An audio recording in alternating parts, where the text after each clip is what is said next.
Sahabat, bayangkan jika malam ini adalah malam terakhir kita. Apalagi usia kita sudah masuk usia tua. Tubuh tak lagi kuat berpuasa dan raga lemah untuk bangun malam. Tapi ternyata ada dua surat yang bisa jadi penyelamat saat kita sudah tak bisa berbicara. Rasulullah sallallahu alaihi wasallam sudah berjanji, siapa yang rutin membacanya, kuburnya aman, neraka pun tak menyentuhnya. Bismillahirrahmanirrahim. Assalamualaikum warahmatullahi wabarakatuh. Alhamdulillahi rabbil alamin. Allahumma salli ala sayyidina Muhammad wa ala ali sayyidina Muhammad. Amma ba'du. Sahabat imam muda yang dirahmati Allah, syukur alhamdulillah kita bisa berjumpa lagi di channel ini. Semoga dengan perjumpaan kita akan dicatat sebagai amal ibadah oleh Allah Subhanahu wa taala. Salawat dan salam selalu dan tetap tercurahkan kepada junjungan kita Nabi besar Muhammad sallallahu alaihi wasallam. Mari para sahabat kita ucapkan atau bisa tuliskan di kolom komentar, Allahumma salli ala sayyidina Muhammad wa ala ali sayyidina Muhammad. Semoga dengan ucapan atau tulisan solawat tadi kita semua diakui sebagai umatnya, sehingga kelak kita mendapatkan pertolongan beliau. Harapan dan doa saya, semoga sahabatku semuanya selalu diberikan kesehatan, dilapangkan rezekinya, diampuni dosa-dosanya, dan dipanjangkan umurnya oleh Allah Subhanahu wa taala. Amin ya rabbal alamin. Sahabat imam muda yang dirahmati Allah, coba kita renungkan sejenak. Jika malam ini adalah malam terakhir kita, jika esok kita dibangunkan bukan oleh cahaya matahari, tetapi oleh tiupan sangkakala, sudahkah kita siap? Usia boleh menua, rambut boleh memutih, tapi hati tak boleh menjauh dari Allah. Di masa senja atau tua seperti ini, kita bukan hanya butuh obat untuk tubuh, tapi juga penjaga untuk alam kubur nanti. Rasulullah sallallahu alaihi wasallam pernah bersabda, ada dua surat di dalam Al-Quran yang jika dibaca dengan istiqamah setiap malam akan menjadi pelindung dari azab kubur dan bahkan bisa membela kita di padang mahsyar hingga masuk surga. Dan lebih indahnya lagi, Rasulullah sallallahu alaihi wasallam memberikan jaminan husnul khatimah bagi siapa yang membacanya sebelum tidur. Maka mari kita simak baik-baik hingga akhir agar menjadi ilmu yang bermanfaat untuk kita semua. Namun sebelum kita bahas dua surah agung tersebut, mohon kesediaannya untuk para sahabat untuk menekan tombol like, tombol jempolnya, kemudian subscribe dan bagikan video ini kepada kerabat dan sahabat yang lainnya. Semoga ini semua akan menjadi amal jariah yang tak terputus. Terima kasih. Semoga Allah membalas kebaikan anda. Mari kita tulis juga hajat, cita-cita, doa-doa kita di dalam kolom komentar. Karena bila doa kita diaminkan oleh 40 orang atau lebih, maka insya Allah doa tersebut cepat dikabulkan sebagaimana janji Allah. Sahabat imam muda yang dirahmati Allah, ada sebuah kisah nyata inspirasi. Kisah ini dinukil oleh beberapa ulama dari riwayat orang-orang saleh di Mekkah dan diceritakan kembali dalam kitab At-Tazkirah karya Imam Al-Qurtubi, bahwasanya dahulu ada seorang pemuda sederhana yang bekerja sebagai penjaga dan pembersih sebuah masjid di Mekkah. Ia bukan seorang ustadz, bukan pula seorang penghafal Al-Quran, tapi dia punya satu amalan ringan yang tidak pernah dia tinggalkan setiap malam sebelum tidur. Ia sering membaca akan dua surah agung ini. Sahabat-sahabatnya juga sering mendengar dia membaca dua surah itu dengan suara pelan di atas sajadahnya. Setelah solat Isya, ia mengatakan, "Aku ini bukan siapa-siapa, tapi aku percaya dua surah ini akan membelaku saat semua orang pergi meninggalkanku di alam kubur nanti." Waktu berlalu, takdir pun menjemputnya dalam keadaan tidur setelah salat malam. Dia wafat dalam keadaan tersenyum dan warga masjid pun memakamkannya dengan tenang. Namun keajaiban terjadi. Beberapa malam setelah pemakaman, salah seorang sahabatnya bermimpi bertemu dengannya. Dalam mimpi itu, sang penjaga masjid tampak bercahaya dan mengenakan pakaian putih yang harum. Sahabatnya bertanya, "Apa yang membuatmu seindah ini di alam kubur?" Ia menjawab, "Ketika malaikat datang dan mengajukan pertanyaan kubur, aku merasa tenang. Lalu tiba-tiba terdengar suara lembut berkata, 'Biarkan dia. Dia adalah hamba Allah yang selalu membaca dua surah agung di setiap malam.' Lalu kuburku dilapangkan dan aku dibawa ke taman-taman surga dalam tidurku." Sahabat itu terbangun dari mimpi dengan air mata haru, dan sejak hari itu ia pun mengamalkan dua surah itu dengan istiqomah. Hikmah daripada kisah ini bahwa amalan kecil tapi jika dilakukan dengan istiqomah dan penuh cinta kepada Allah bisa menjadi pelindung yang lebih kuat dari apapun.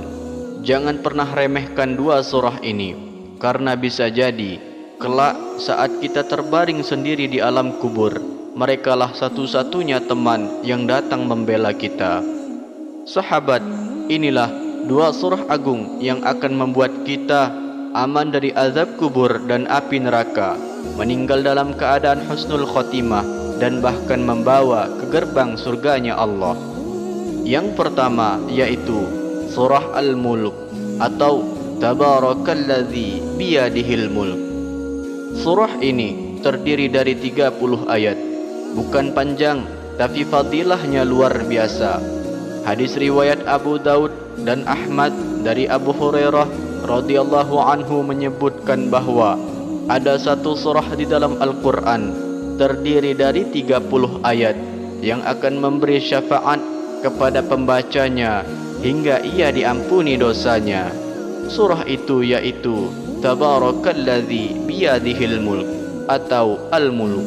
Kemudian Rasulullah SAW menyebutnya sebagai surah penyelamat atau Al-Munjiyah dan pencegah azab kubur. Bahkan dalam hadis Imam At-Tirmizi, Rasulullah SAW bersabda, surah ini akan datang sebagai pembela bagi siapa yang membacanya setiap malam hingga dia dimasukkan ke dalam surga.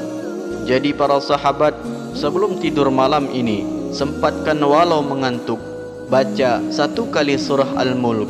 Itulah bekal terbaik, bukan untuk dunia, tapi untuk alam barzah yang panjang dan sunyi. Adapun keutamaannya, yang pertama yaitu mencegah daripada azab kubur.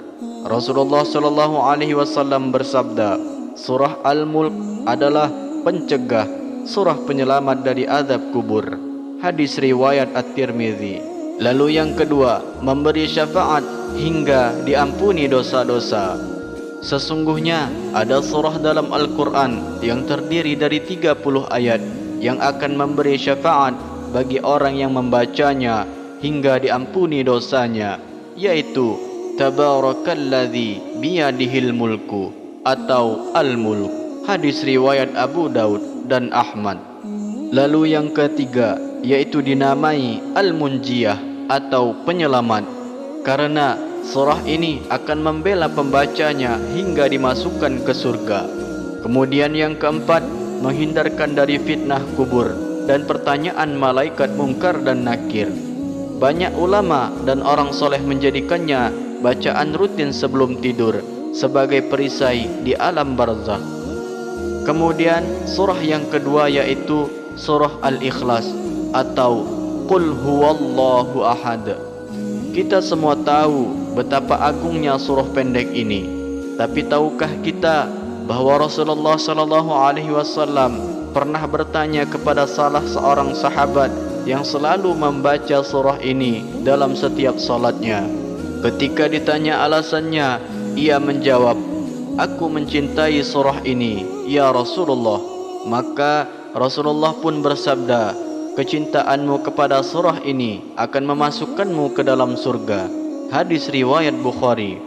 Imam Al-Qurtubi juga meriwayatkan, siapa yang membacanya 100 kali saat sakit kerasnya menuju kematian, maka dia akan aman dari fitnah kubur, dari himpitan kubur, dan dibawa malaikat melalui syirat dengan mudah. Hanya 4 saja, tapi jika dibaca 3 kali sama dengan seperti membaca seluruh Al-Quran. Dibaca 11 kali sama dengan Allah bangunkan rumah di surga. Ketika dibaca 100 kali, maka akan dibebaskan dari api neraka. Adapun keutamaan daripada surah Al-Ikhlas ini, yaitu yang pertama, setara dengan sepertiga Al-Quran. Rasulullah SAW bersabda, "Qul huwallahu ahad," setara dengan sepertiga Al-Quran. Hadis riwayat Bukhari dan Muslim. Lalu yang kedua, mendapatkan kecintaan Allah dan surga. Ketika seorang sahabat rutin membaca surah Al-Ikhlas karena cinta kepada isinya, Rasulullah SAW bersabda, "Cintamu kepadanya akan memasukkanmu ke dalam surga." Hadis riwayat Bukhari. Yang ketiga, mendapatkan pahala besar berdasarkan bilangan bacaan, sebagaimana yang diriwayatkan oleh Imam As-Suyuti dan Al-Qurtubi bahwasanya apabila dibaca 3 kali sama halnya seperti membaca seluruh Al-Quran. Dibaca 21 kali maka akan dibangunkan istana surga. Apabila dibaca 51 kali maka Allah ampuni dosa selama 50 tahun. Dibaca 100 kali akan dicatat sebagai bebas dari api neraka, itqun minan nar. Dibaca 200 kali maka Allah ampuni dosa selama 100 tahun. Lalu yang keempat, melindungi dari fitnah kubur dan azab kubur. Dalam kitab At-Tazkirah disebutkan apabila membaca surah Al-Ikhlas 100 kali saat sakit keras yang membawa kematian, maka akan membuatnya bebas dari fitnah kubur, himpitan, dan disambut malaikat dengan sayap-sayapnya menuju surga. Subhanallah, 2 surah ini adalah perisai rohani, benteng kita saat jasad lemah dan dunia telah ditinggalkan. Surah Al-Mulk melindungi dari siksa kubur, sedangkan surah Al-Ikhlas mempermudah kita masuk surga bahkan tanpa hisab. Sahabat imam muda yang dirahmati Allah, usia kita bukan lagi waktu untuk menunda-nunda. 2 surah sederhana ini tapi besar sekali dampaknya untuk kehidupan setelah meninggal. Bacalah surah Al-Mulk dan surah Al-Ikhlas setiap malam, cukup 1 kali. Kalau mampu lebih, itu lebih baik. Bacakan juga pahalanya untuk kedua orang tua, pasangan, anak-anak atau keluarga yang telah wafat. Semoga jadi cahaya untuk mereka di alam barzakh. Mari istiqamahkan membacanya setiap malam, meskipun hanya 1 kali, tapi penuh dengan keyakinan dan cinta kepada Allah. Maka insya-Allah 2 surah ini akan menjadi saksi dan pembela kita di akhirat. Maka para sahabat semua, sebelum lanjut menonton video yang lain, tulislah 1 kali salawat untuk Nabi Muhammad SAW dan doa sahabat di kolom komentar. Kita hadiahkan juga untuk keluarga kita di alam kubur. Jangan lupa amalkan malam ini juga, karena kita tidak tahu apakah besok kita masih bisa membuka mata atau tidak. Semoga 2 surah ini akan menjadi teman setia kita di saat semua orang pergi, di saat kain kafan jadi pakaian terakhir kita. 2 surah inilah yang akan berkata, "Ya Allah, Dia tidak pernah melupakan kami setiap malam, maka jangan kau lupakan Dia di hari yang berat itu." Amin, Allahumma amin. Semoga video ini bermanfaat untuk kita semua. Akhirul kalam, wassalamualaikum warahmatullahi wabarakatuh.